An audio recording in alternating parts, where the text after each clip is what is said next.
So this brought all the important machinery to make our life a lot richer into the forefront. Then we had Pluto in Gemini, which is 1882 to 1912. And Gemini is an air sign which is depicted by the twins. So during this time, psychoanalysts popularized the theory of split personalities.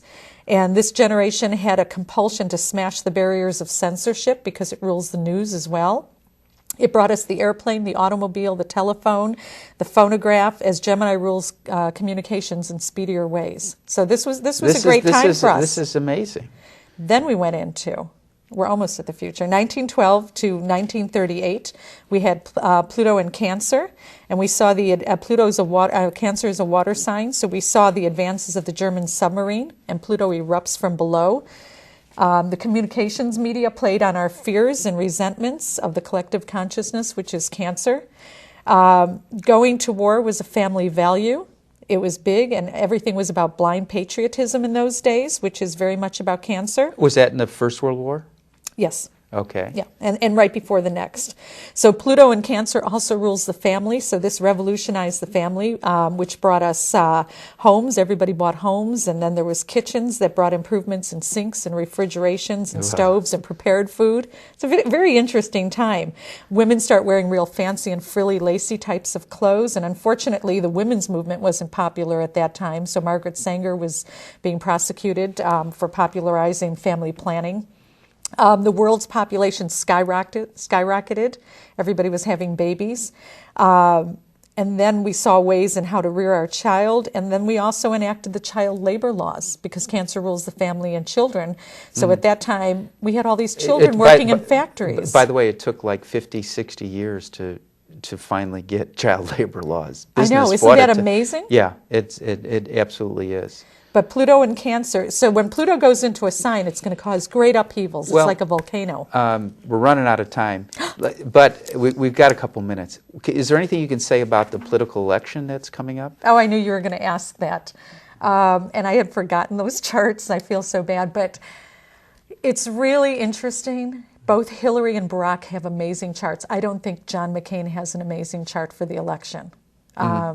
I actually thought Mitt Romney had a better chance, but he backed out of the race during a Mars retrograde and during a Mercury retrograde. So if he stuck in it, he would have maybe done better. I think he would have done better. I don't know if he would have beat McCain, but I'm not asking you to tell me who your favorite candidate, but based on astrology charts, who's going to win between Barack and Hillary?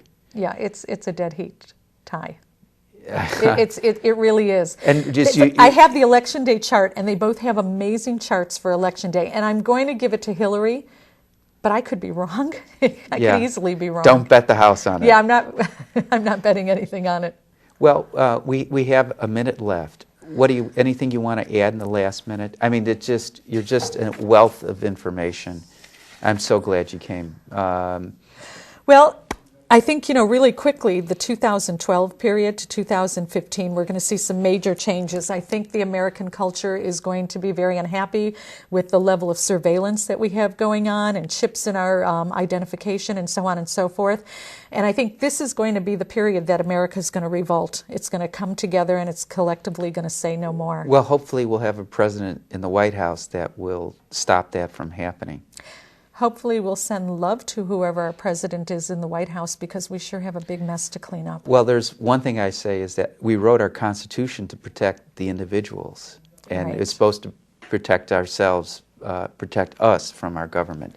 Well, now with Pluto going back into Capricorn, this is our opportunity. Like we took it back from the French and the British, we're going to take it back from our own nation. Yes. All right, you've been listening to Rock on. Dawn Silver. Stay tuned to the credits at the end for more information about Dawn, Infinity Foundation, or the Inner Quest Talk Show. Until next time, we wish you good health, good spirits, and good fortune.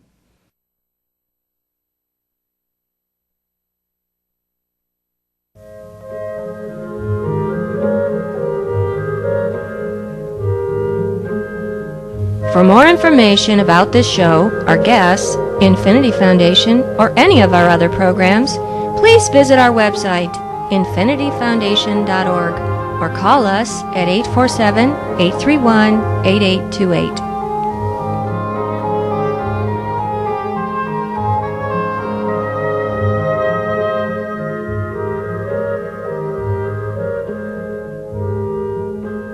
you.